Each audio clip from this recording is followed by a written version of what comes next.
Listo, súper. Bueno, para darle un poco de continuidad al tema pasado, Julia, gracias por la invitación. Quiero mostrarles un poquito de lo que vendrían siendo elementos de origen pagano que se han ido añadiendo a lo largo del trabajo o de ese auge de lo que vendría siendo la Iglesia Católica como tal, porque es una religión más que tiene sus cositas, que tiene sus cositas que decir, eh, y cómo esos elementos paganos fueron incorporados a la devoción hoy día de la iglesia. Inclusive hay corrientes de corte pagano o de corte brujísticos o brujiles, como quieran llamarlo, que adoptan esas tradiciones eclesiásticas que originalmente eran paganas.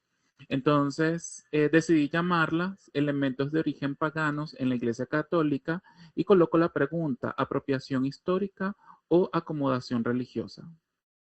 Es una pregunta muy válida porque uno puede decir, si no conoce de la historia, aparte de que al no conocer la historia uno está obligado a repetirla, eh, uno puede asumir de que esos son elementos originales de tal o cual religión, cuando realmente cuando uno ahonda y busca e investiga se da cuenta de que tienen otros orígenes simplemente de que fueron transformados. Entonces, para darles un poquito de contexto, Julia les comentó a los que estaban llegando, yo me llamo Cuarzo Artemis, yo soy de Venezuela, pero tengo ya 9 años viviendo en Colombia, situación país, situación económica.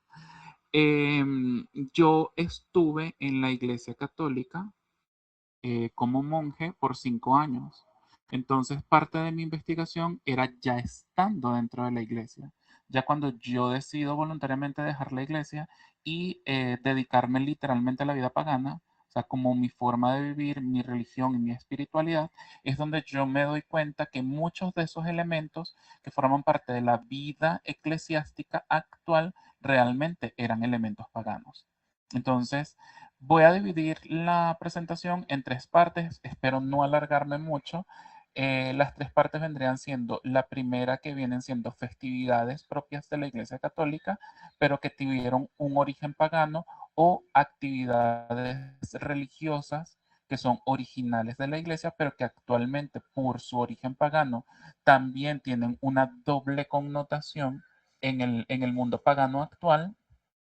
Personalidades de la iglesia que o bien fueron dioses o entidades o personificaciones paganas antiguas que las fueron transformando a lo que vendría siendo santos propios de la iglesia, o algunos que son santos que tuvieron una festividad anterior pagana, obviamente, y que también algunas corrientes de corte espiritual brujístico lo toman hoy en día. También voy a hacer algunas conexiones entre dioses y sobre todo el tema que nos atañe, que viene siendo la misma Hécate. Y por último, algunas festividades que hoy en día se mantienen vivas y que actualmente son, comillas, comillas, originales de la iglesia, pero que realmente fueron una amalgama de acciones o de festividades de origen pagano. ¿Okay? Entonces, comenzamos con las festividades. La más común, la que todo el mundo conoce y la que actualmente tiene mucha fuerza, viene siendo la Navidad, que viene siendo el 25 de diciembre. La festividad original, la cual sustituye la Navidad, vienen siendo los que ya tienen como ese camino ya recorrido helenístico, viene siendo la festividad de la Saturnalia o el Sol Invictus.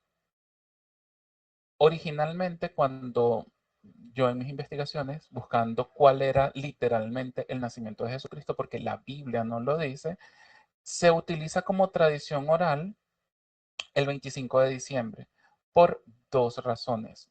Número uno, porque había que sustituir en sí la fiesta de la Saturnalia, que era ese banquete dedicado al dios Sol, al dios Saturno. Eh, eh, perdón si confundo ambos, pero es que habían dos festividades en el momento. Y la del Sol Invictus, que vendría siendo el solsticio em, el equinoccio, solsticio de invierno, que es cuando se celebra el sol, porque están pasando por un frío y necesitan el calor y demás, que se encienden antorchas y todo eso. em, Se celebra el Sol Invictus y la iglesia decide, pero es que el único sol que nace de lo alto es Jesucristo. Muchos investigadores ya entre el siglo XVIII y siglo XIX se dieron cuenta que realmente el nacimiento de Jesucristo no tenía nada que ver con el 25 de diciembre, pero lo colocan como el 25 de diciembre solamente por hacer alusión a ese sol invicto, a esa fecha de ese Dios que se llamaba literalmente el sol invicto, y estipulan la fiesta allí. Inmediatamente, la segunda festividad que colocan allá viene siendo el solsticio de verano.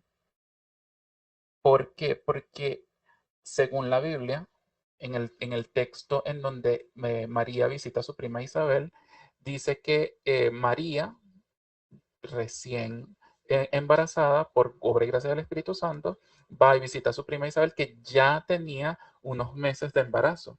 Entonces, la diferencia entre uno y el otro son literalmente 6 meses. Por eso es que la fiesta de San Juan, que se va a celebrar ahorita el 24, dentro de 4 días, coincide 6 meses con lo que vendría siendo el nacimiento de Jesucristo. Ambas son fiestas de corte pagano. Una que viene siendo el solsticio de invierno y el otro el solsticio de verano. Entonces, ambas fechas sustituyeron como tal esas festividades paganas y estipularon los dos nacimientos. La adaptación cristiana forma parte de esa adaptación del Sol Invicto, pero en el siglo IV. Es decir, que ya habían aproximadamente entre 300 y 400 años en donde ya la iglesia estaba como estipulada, no estipulada como lo estipularon los anteriores emperadores romanos, en este caso Constantino, que fue quien colocó la la religión católica como religión oficial del Estado, pero ya la creencia de Jesucristo ya tenía aproximadamente 300 o 400 años rondando, o la idea rondando por allí. Entonces viene siendo ya en el siglo IV cuando ya la iglesia ya estaba estipulada, o la iglesia católica como religión oficial del Estado, en donde estipulan esta festividad. La siguiente festividad viene siendo el Día de Todos los Santos. Eh, por aquí se mete o se cuela el Día de Todos los Santos porque de allí es donde nace, inclusive muchos de ustedes ya han trabajado o han conocido o les han aparecido algún cristiano que les ha dicho que la fiesta original del Halloween, que es una fiesta pagana, bla, bla, bla, que lo que se celebra es el Día de Todos los Santos, porque el Halloween viene de All Hallows Eve, que viene siendo como esa festividad como tal de todos los santos, o las vísperas de todos los santos, y en cierta parte sí y en cierta parte no. O sea, el origen del Halloween viene por All Hallows Eve, que viene siendo el Día de Todos los Santos, pero antes de existir la fiesta de Todos los Santos, existía la fiesta celta de la cosecha, que hoy en día nosotros la conocemos como el Samhain o el Samhain. Entonces, era la fiesta que daba fin al verano porque estaba ya casi que en el medio del otoño y daba pie a la preparación como la fiesta de la cosecha para prepararnos para el invierno. Entonces, para esta fecha era muy común hacer libaciones de leche, miel, productos que se dieron en el verano y también aquellos granos que nosotros, bueno, que los paganos antiguos guardaban, esos granos se mantenían o bien sea guardado o también se utilizaban como ofrendas. También esta era la fecha que marcaba la época en donde mi preparación para el invierno era generar conservas. Entonces, los antiguos paganos generaban conservas, hacían panes, levaduras, eh, productos que se mantenían en el tiempo, como por ejemplo la creación de quesos y todo eso, que se maduraban a lo largo del tiempo, y eso era gracias a la época de la cosecha, o lo que nosotros hoy en día conocemos como el Samhain o el Samhain. Esta festividad como tal nace de un origen celta. Recuerden que lo que vendría siendo el Imperio Romano tuvo mucho auge y mucho terreno abarcado, entre eso la Gran Bretaña. Entonces, Britania estaba gobernada por los sajones y por los celtas. Entonces, al ser gobernada por los sajones y los celtas, muchas de las festividades y tradiciones celtas y sajonas fueron pasadas intrínsecamente, fueron adoptadas por los romanos. Cuando llega el catolicismo, obviamente aprobado por Constantino y todo lo demás, Constantino decide abolir algunos porque son literalmente fiestas de origen pagano y sustituir otras. Entre esas estaba el All Hallows Eve, la fiesta de todos los santos, para incluir una fecha universal que no solamente era como esa conexión con los muertos, porque también tradicionalmente en algunas culturas, como ustedes se pueden dar cuenta, por ejemplo en México, aunque eso ya es después del descubrimiento de América y todo lo demás, pero son culturas que son anteriores a, pero que no hay un dato histórico que lo se mantenía también ese trabajo con los muertos. Entonces es muy común tener para la fecha ese trabajo con los muertos. Entonces, los santos eran personas que pasaron a mejor vida, pero que conocieron la cara de Dios o el rostro de Dios. Entonces, por eso se instituye esa festividad. Hay otra festividad también que viene siendo el carnaval, que esta fue una de las que más me sorprendió, porque el carnaval era, según el calendario en donde se encontraba, posiblemente se trataba de lo que nosotros conocemos hoy en día como las Lupercalias, que eran unas festividades un tono carnavalescas que, que daban pie más que todo al tema de la procreación, el trabajo con la naturaleza en la parte de la primavera. Entonces, todas aquellas acciones primaverales, especialmente las de reproducciones, eh, eran acá en esta fecha muy predominantes. Cuando llega el cristianismo, colocan una fecha, por eso es que también ustedes se van a dar cuenta que tanto el carnaval como la cuaresma están una junto a la otra. ¿Por qué? Porque la iglesia no ha logrado del todo deshacerse de esa festividad.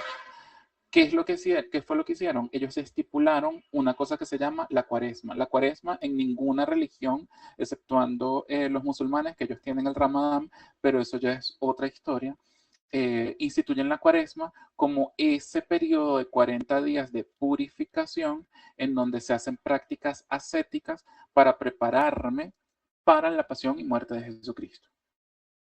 Entonces, el carnaval realmente nace en las Lupercalias, que eran, como ustedes pueden saber, actividades de corte primaveral, incluían también fiestas bacanales.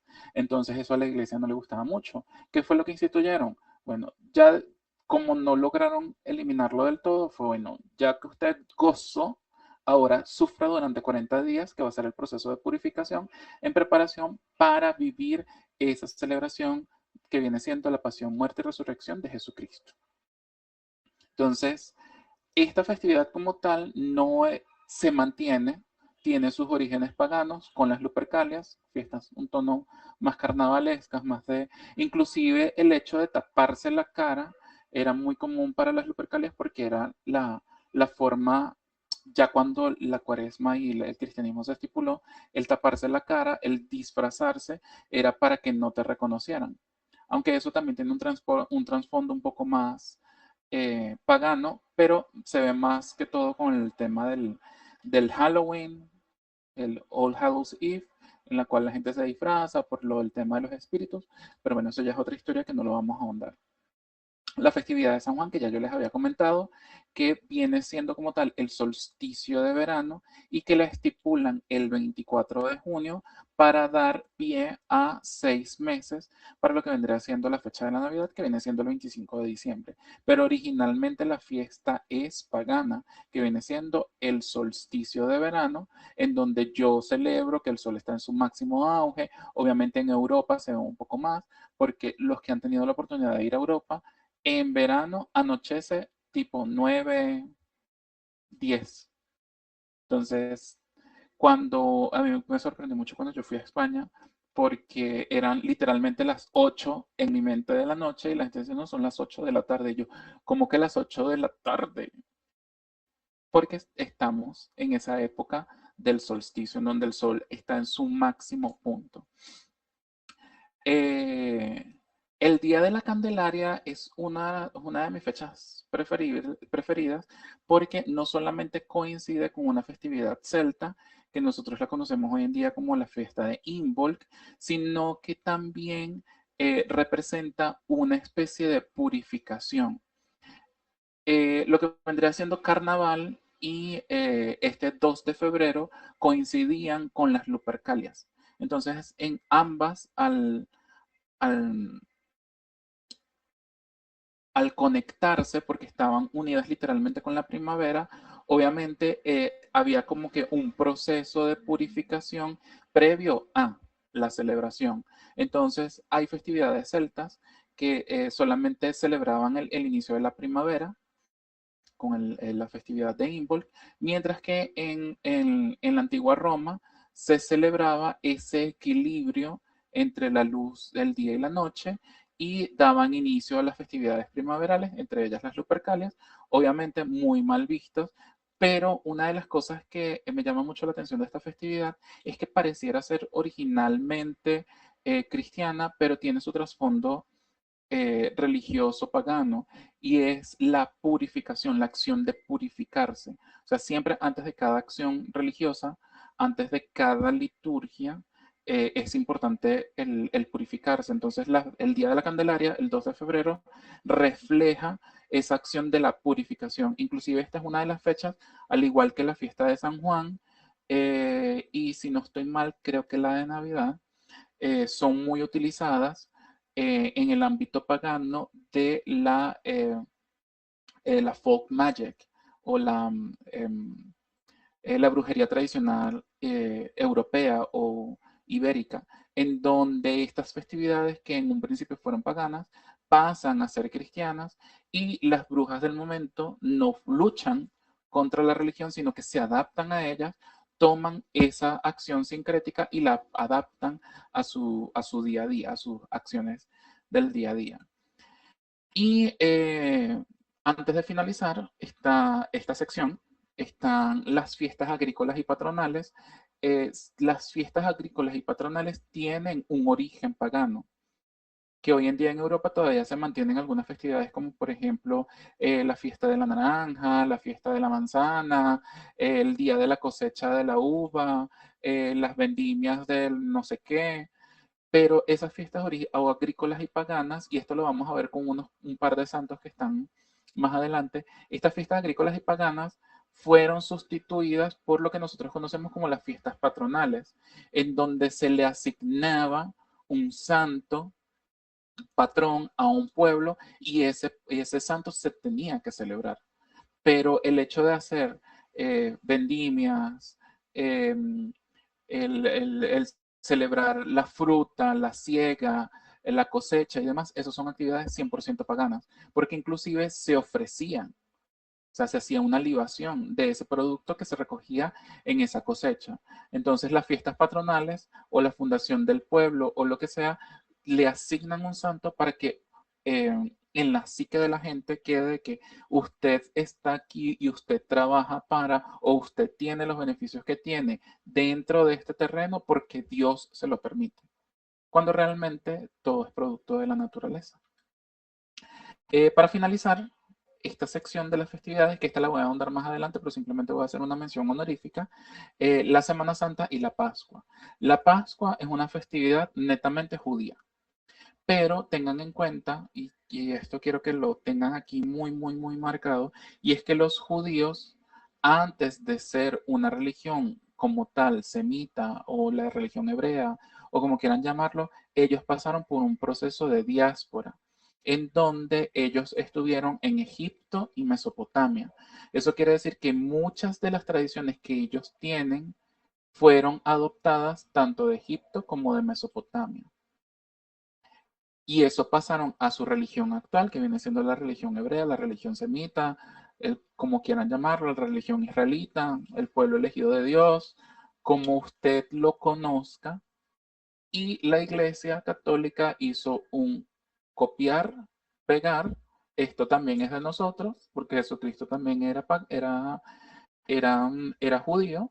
Entonces, esto lo adoptamos nosotros como parte de nuestra religión. La Semana Santa es la celebración de la pasión, muerte y resurrección de Jesucristo, pero allí hay como, aunque son dos festividades que, comillas, comillas, son originales de la Iglesia Católica, realmente no tienen su origen muy original, que digamos. Tienen un trasfondo un tanto turbio que todavía no termina de encajar en ciertas acciones, que eso lo voy a explicar más adelante. Sin embargo, la Pascua judía y la Semana Santa, si bien son la epítome de la religión católica, realmente tienen ciertas acciones y funciones que son de origen pagano, disfrazados como algo original de ellos. Pasamos a lo que vendrían siendo santos o dioses. Santos o dioses, ¿por qué? Vamos a comenzar con una de mis favoritas que viene siendo Santa Brígida o Santa Brígida de Inglaterra, de Irlanda, perdón. Ustedes la van a conseguir como Brigitte de Irlanda o Brigitte for Irish. Déjenme le coloco aquí el puntero porque listo. Entonces, esta santa realmente no tiene un origen eh, propio o no hay datos históricos de ella, simplemente hay tradición oral que reflejan las acciones que ella vivió en Irlanda. A ella la conocen mucho dentro de la Iglesia Católica como la santa que vio cómo la comunión de los santos se daba en una misa, que se abría el techo, bajaban ángeles, bajaban santos en el momento de la consagración, bla, bla, bla. Pero la iconografía de esta santa llama muchísimo la atención. ¿Por qué? Porque en ella ustedes se van a conseguir, número uno, la cruz con la que asocian a la diosa Bridget. Aparte de ello, se van a dar cuenta que la iconografía de ella siempre hay fuego. O sea, en muchas de las iconografías de ella no hay cruz, pero en el 99.9% siempre tiene fuego. Y ese es otro de los elementos de la diosa Brigitte. ¿Qué fue lo que sucedió con la Iglesia Católica? La Iglesia Católica tomó la imagen de Brigitte, la diosa, y la convirtieron en una santa. Le dieron una historia y esa historia fue la que se fue propagando. De esta santa no existen restos mortales, no existe una tumba. De esta santa lo único que se sabe es la historia. Por lo tanto, muchas de las acciones que inclusive ustedes pueden buscar en internet y en internet les van a decir que esa santa existió, que existió en el año tal, pero históricamente no hay siquiera una tumba de ella, no hay una reliquia. Y una de las cosas que caracteriza mucho a la Iglesia Católica es que ellos preservan las reliquias de los santos. De los únicos que no preservan grandes reliquias y aún así las tienen, por ejemplo, la de Jesucristo, tienen la cruz, el Santo Grial, o sea, hay cosas que le pertenecían a esas personalidades, pero de Brigitte o de Santa Brígida no existen. Lo que están viendo en pantalla es un icono ortodoxo, el cual el icono no se aprecia, se lee. En el icono van a conseguir el fuego, que representa la sabiduría, un elemento de Bridget, la cruz, esta es una cruz tejida, muy propia del campo celta, muy propia de los celtas, y según el icono representa la cruz de Cristo o la conversión de esta mujer al cristianismo. El velo blanco representa esa pureza de pensamiento y la túnica marrón o la túnica color café representa la renuncia al mundo. Y esta túnica que es de color como más oscurita, pero más tirando a color verde, representa la esperanza. Entonces, son elementos que son propios de Bridget, la tierra, la pureza, la sabiduría, la unión con el campo, que lo fueron transformando y lo convirtieron en una santa de dudosa procedencia, pero que se ha arraigado en la tradición popular de la misma religión. Este es otro de mis favoritos, San Elías. San Elías es el profeta Elías, el cual fue utilizado por muchas acciones, pero entre las principales se utilizó su figura para sustituir a los dioses del trueno y del fuego, como fueron Zeus y Thor. Recuerden que la antigua Roma tiene también esas raíces anglos y celtas, entonces por allí se cuela el culto a los dioses nórdicos. Entonces, como la tradición de estos dioses era muy fuerte, o sea, quien no conoce a Zeus, a Júpiter, quien no conoce a Thor, eh, utilizan la figura del profeta Elías para sustituir sus fechas. Pero este es uno de mis favoritos, no por eso. Este es uno de mis favoritos porque el profeta Elías está asociado con una orden religiosa que nace en el siglo XIII, que se llama la Orden de los Carmelitas, que eso lo vamos a ahondar con la Virgen María. Pero quiero que sepan de que tanto la figura de Zeus como la figura de Thor fueron, perdón por el ruido, fueron sustituidos por este profeta. ¿Por qué? Porque él representa el fuego, representa el rayo. Los pasajes bíblicos lo reflejan bastante mejor. Recuerden que Zeus em, tiene una asociación muy grande con Hécate. Por eso lo coloco aquí. O sea, la figura de Elías no está aquí por casualidad. Luego venimos con Juan Bautista. San Juan Bautista tiene la particularidad que ya les comenté, que él sustituye el solsticio de verano. Entonces, todas las festividades de corte solar vienen siendo sustituidas por él. O sea, todo lo que vendría siendo el paganismo solar o esas festividades de corte solar de los antiguos paganos, lo sustituye San Juan Bautista.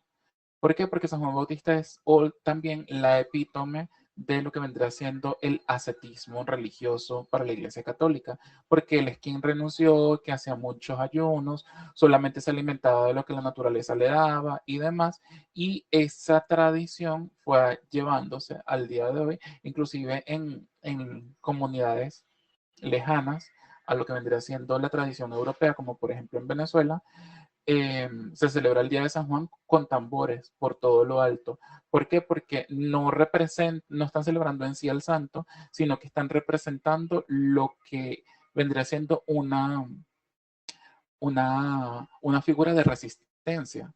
Entonces, San Juan Bautista era una figura de resistencia, inclusive él es una de las iconografías más sádicas que tiene la iglesia, entre muchas otras, porque él lo representan con su propia cabeza entre las manos, porque él fue decapitado. Entonces, siempre fue un símbolo de resiliencia porque él siempre estuvo en contra del gobierno actual que tenía, que vendría siendo el gobierno de Poncio Pilato y todo el asunto. El Imperio Romano. Eh, Sí, Poncio Pilato era.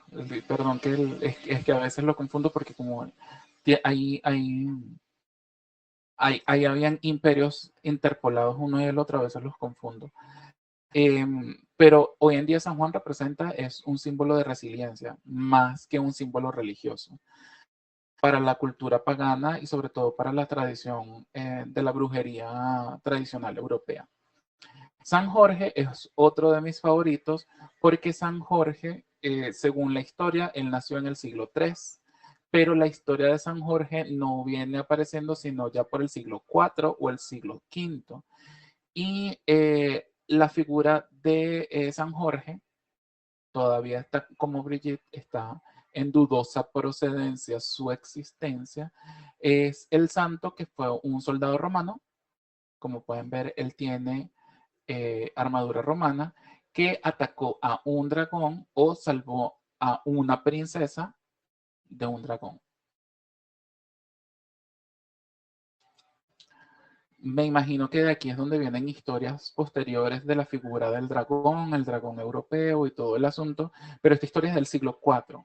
Recuerden que para los antiguos griegos y los romanos, un dragón era una serpiente. O sea, no es la figura que nosotros tenemos en la cabeza del el dragón europeo con alas y garras. El dragón como tal, cuando se habla de dragón para la cultura griega y también para la cultura posterior que viene siendo la romana o para el imperio romano, era una serpiente.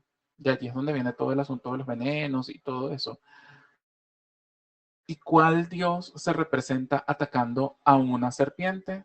Apolo atacando a Pitón. Entonces, entre las miles de iconografías que tiene Apolo, en el 80% de su iconografía ustedes lo van a conseguir con muy parecido la armadura de San Jorge, obviamente representado con caballos. San Jorge siempre va a estar montado en un caballo y atacando a la Pitón. La Pitón era un dragón, que recuerden que para la cultura griega y para la cultura romana, Pitón era una serpiente, pero siempre la representan como una serpiente que tenía alas, cuatro patas, y se parece casi que igualito al dragón que está atacando a San Jorge. ¿Casualidad? No lo sabemos. Pero entre las muchas festividades que sustituye o que representa San Jorge era el hecho de el bien contra el mal. Y eso siempre va a estar, eso va a ser un común denominador dentro de la misma iglesia. Entonces, Apolo, recuerden que también Apolo tiene un papel fundamental en conexión con la misma Hécate porque él es el hermano gemelo de Artemisa. Entonces, obviamente no voy a ahondar en las similitudes porque si no, no terminaríamos nunca, pero sí me parece muy interesante que la iglesia haya adoptado ciertas acciones, ciertos dioses, ciertas funciones y dijera, este es nuestro santo. Y que hoy en día sean santos de dudosa procedencia. San Isidro de Labrador, por otro lado, sí fue una persona que existió, lastimosamente sí existió, pero la figura de Isidro Labrador lo que hizo fue sustituir todas esas festividades agrícolas. O sea, todos los dioses, festividades, las fiestas patronales de las que yo les estaba hablando, fueron sustituidas, la gran mayoría de ellas, por San Isidro Labrador. O sea, el hecho de que muchas festividades hoy en día ya no se celebren o que hoy en día las consideremos paganas es gracias a la devoción a este santo. Eh, Solamente hago mención honorífica por acá con esta parte del culto agrícola, porque recuerden que Hécate también tiene una connotación y una asociación con el culto agrícola. Inclusive, si ustedes leen eh, la teogonía de Hesíodo, Hesíodo, el discurso que él da en su teogonía no va para los magnates ni para los héroes, así como va Homero. Él va a la gente del campo. Inclusive todo el trabajo que Hesíodo realiza en cuanto a darle una genealogía a Hécate es para darles a entender a los trabajadores del campo, a los trabajadores agrícolas, de que su función dentro de la polis era importante. Entonces, por eso los cultos agrícolas eran súper importantes. Las ofrendas a los dioses y sobre todo a Hécate y su culto doméstico nace del personal agrícola, o sea, de la polis o la sección de la polis que es agrícola. Y San Isidro Labrador abole todo eso. O sea, él está aquí no porque él fue un dios ni nada por esto, lastimosamente sí fue una persona que existió, pero su culto fue el que literalmente sobrepoló todas los cultos agrícolas que existían en la época. La Virgen María, esta es la más controversial de todos, porque la Virgen María sustituye en gran medida casi que el 99% de los cultos a casi todas las diosas, pero la más común y la más fuerte dentro de esa misma cultura eclesiástica arraigada de forma maternal viene siendo la diosa Isis. Pero hay otras diosas, y si ustedes estudian, por ejemplo, la mitología ibero celtíbero, que creo que es que se le dice, ustedes se van a conseguir que hay varias diosas que tienen mucha similitud con la Virgen María. Pero aquí está la Virgen María por una asociación que tiene con Isis. ¿Se recuerdan que yo les acabo de hablar del profeta Elías y todo lo demás? El profeta Elías es muy famoso porque él se encontraba en un monte, es un monte, tampoco es una montaña, que se llama el Monte Carmelo. El Monte Carmelo, ya ustedes lo habrán escuchado, es la inspiración de la orden de los carmelitas. ¿Por qué la orden de los carmelitas se llama así? Porque dice que San Joseph Smith, si no estoy mal el nombre del santo, el fundador de los carmelitas, él estaba en el Monte Carmelo y se le apareció la Virgen con, llevando el mismo hábito y le dijo que tenía que llevar un escapulario para poder sacarlos del purgatorio el sábado siguiente de su muerte. O sea, quienes lleven este escapulario serán llevados al cielo el sábado siguiente, toda la historia. El profeta Elías es muy famoso porque él se encontraba en el Monte Carmelo o él habitaba en el Monte Carmelo. Cuando San Joseph Smith recibe la visión de la Virgen María en el Monte Carmelo, eh, arrastra todo el bagaje que se encuentra de la Virgen, perdón, de las diosas antiguas en el Monte Carmelo. Y en especial Isis. ¿Por qué? Porque Isis tiene una cosa que se llama, o sí, llamémoslo de esa forma, Isis tiene una festividad que es la que nosotros celebramos para su nacimiento. Y el nacimiento de Isis, o no, tradicionalmente se celebra el nacimiento de Isis el día de la elevación de la estrella Sirio. Dato importante, cuando sale la estrella Sirio es la estrella más brillante que se ve desde el mar Mediterráneo. Y uno de los puntos más visibles es desde el Monte Carmelo. ¿Sí ven la asociación? Isis tiene un nombre que se llama la estrella del mar, por dos razones. Número uno, Isis es la reina y soberana del Nilo. Cuando sale la estrella Sirio, crece el río Nilo. Pero la asociación de Stella Maris o estrella del mar es porque desde el Monte Carmelo y desde el mar Mediterráneo tú puedes ver esa estrella. Entonces, cuando desde el mar Mediterráneo tú ves la estrella, ya tú sabes que lo que está mostrando es el Monte Carmelo, por lo tanto, allí es el punto y los navegadores iban de noche a seguir la estrella.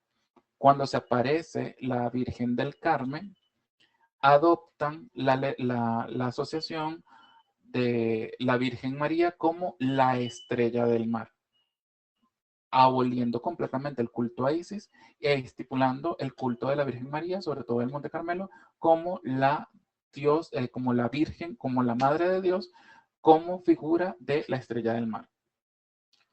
La Virgen María también tiene otra asociación como la estrella matutina, que viene siendo la aparición del planeta Venus en el cielo como el primer lucero de la mañana, la estrella matutina, la diosa Venus. Y si ustedes han estudiado un poquito o han tenido un poco más de contacto con el culto a Hécate, sabrán de que hay una asociación de Hécate-Urania, que es esa asociación de Hécate en el cielo y que la asocian con el primer lucero de la mañana. ¿Y quién era el primer lucero de la mañana? Venus. Y la diosa Venus fue abolida por la Virgen María. O sea, todo se conecta. Entonces, esta es una de las más controversiales porque hay muchos cultos de muchas diosas que fueron abolidos y colocaron allí a la Virgen María. O sea, si literalmente le dijeron, no que la diosa de la cosecha del durazno, la Virgen María. No que vamos a celebrar la Virgen María. Pero es que la Virgen María, amigo, no sé, tú no tienes que mirar por otro lado. La Virgen María Esa es su figura maternal por excelencia. Y por último, vamos a hablar de los utensilios y la liturgia, que aquí es donde entran varias festividades de la misma iglesia. Entonces, comenzamos con uno que ellos utilizan, y también es otro de mis favoritos, que viene siendo la pátera, o hoy en día le dicen la patena, que es un platito plano, que es donde colocan las hostias para consagrarlas. Entonces, literalmente, pátera viene del latín plato plano. Eso es lo que significa plato plano. En el culto pagano, la pátera se utilizaba para hacer libaciones. Es decir, uno tenía su cosito de libación, se lo colocaba en la patera y eso lo tiraba al piso para hacer la libación. Eso podría ser vino, leche o aceite. Ellos lo convirtieron para colocar allí el cuerpo de Cristo. ¿Qué dios? Ustedes están viendo en pantalla la diosa Hécate como tal. Esta es una de sus iconografías que lo pueden conseguir en internet y también está en uno de los museos que no recuerdo cuál es el museo, creo que es el de Inglaterra o el de Francia, no recuerdo exactamente. Se van a conseguir con esta iconografía y Hécate tiene entre las manos una pátera o una patena. Y del otro lado tiene la jarra del vino. Entonces, coincidencia, no lo sabremos todavía. La naveta viene siendo ese elemento cuyo en latín significa barco. La naveta es un recipiente con forma de barco donde se guarda el incienso. Recuerden que el incienso era un producto muy cotizado en la antigüedad, sobre todo con los paganos, porque era la forma de alimentar a los dioses. Los cristianos toman la naveta, guardan el incienso y lo utilizan como las plegarias que van a Dios. ¿Ven la asociación? Entonces, esto es un elemento que fue 100% pagano, pero que al mismo tiempo lo convirtieron en un asunto religioso y que hoy en día se mantiene. Inclusive en las misas solemnes, perdón, se van a conseguir con este elemento. Algunos de los monaguillos lo van a tener en la mano, pasa desapercibido, pero tiene el elemento más importante que viene siendo el incienso. Un elemento súper caro que se utilizaba para hacer perfumería, pero por sobre todo era la forma de alimentar a los dioses en la antigüedad. Otro elemento muy particular se van a conseguir con el palio. El palio es un trozo de tela que hoy en día representa una figura de autoridad en la iglesia. Inclusive esto, ustedes pueden buscar cualquier imagen de cualquier papa y van a tener esto. Esto se llama palio arzobispal, que es la supremacía del culto, pero por sobre todo el estatus social que tiene esa figura dentro de la iglesia.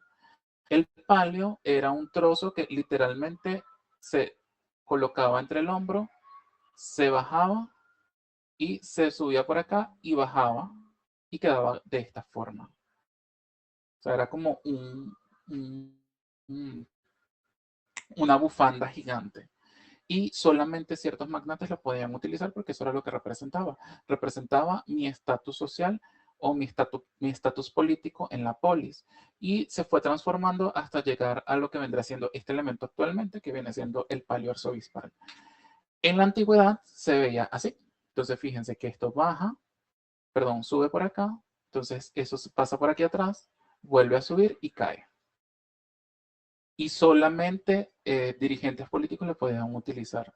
Y ustedes saben también que Dios también representaban con esto. Ups, perdón, que tengo por acá. El dios Júpiter. O sea, fíjense que aquí está el palio. Iba por aquí, bajaba, ¿tá? Y lo...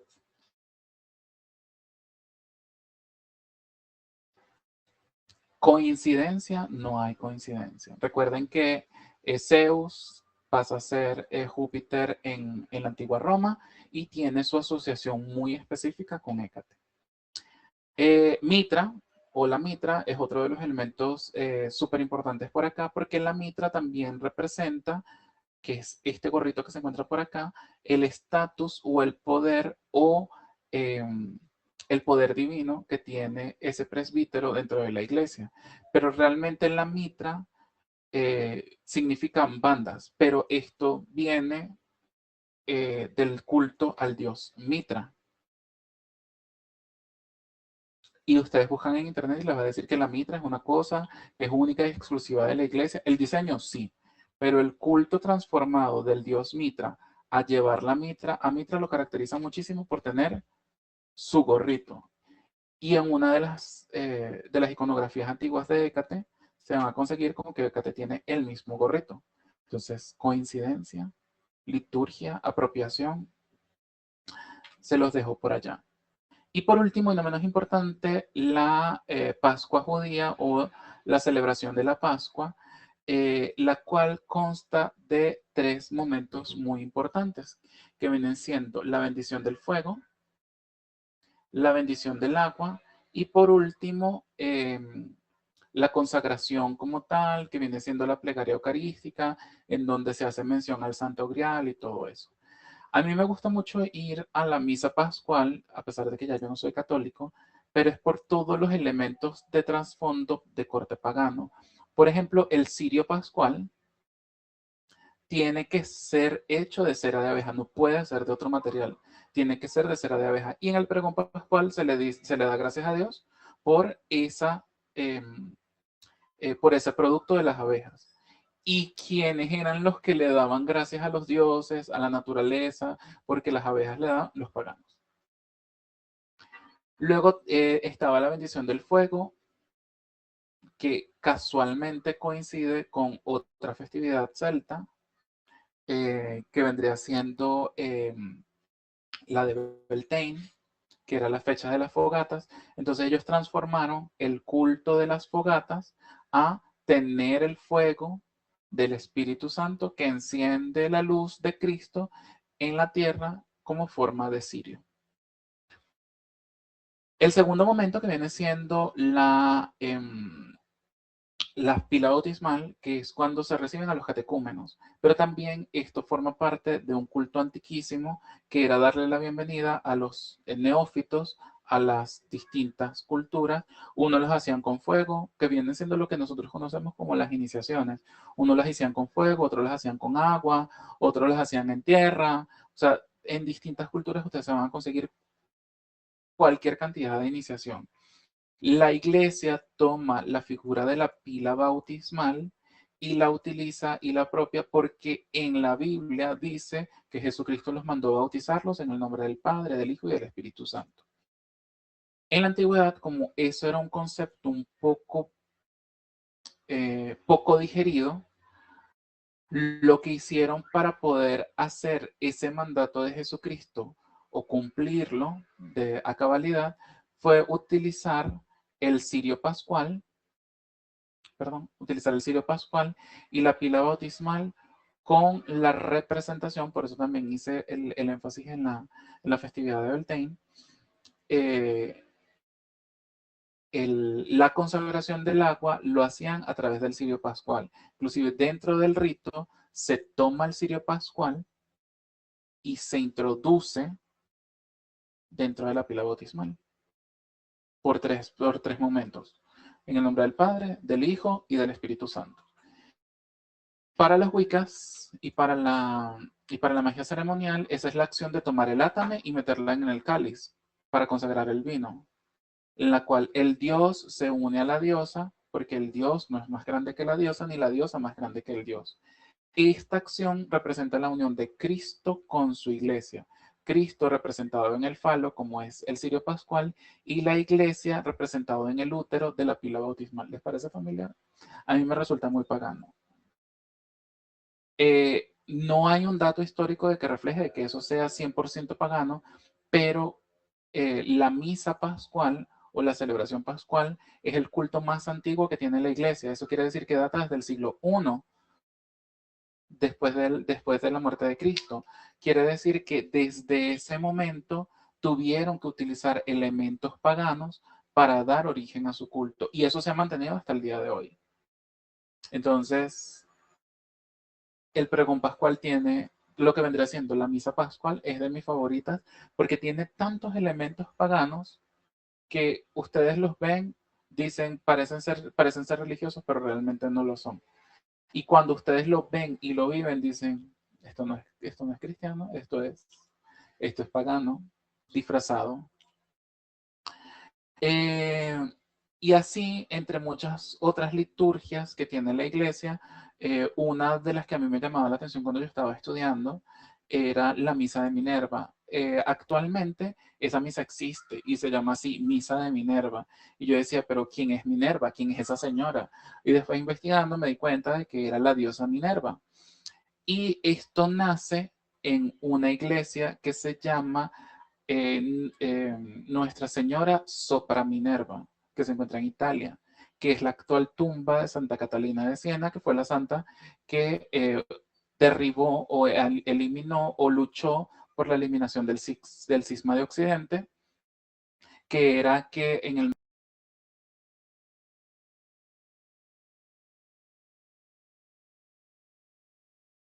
¿Listo?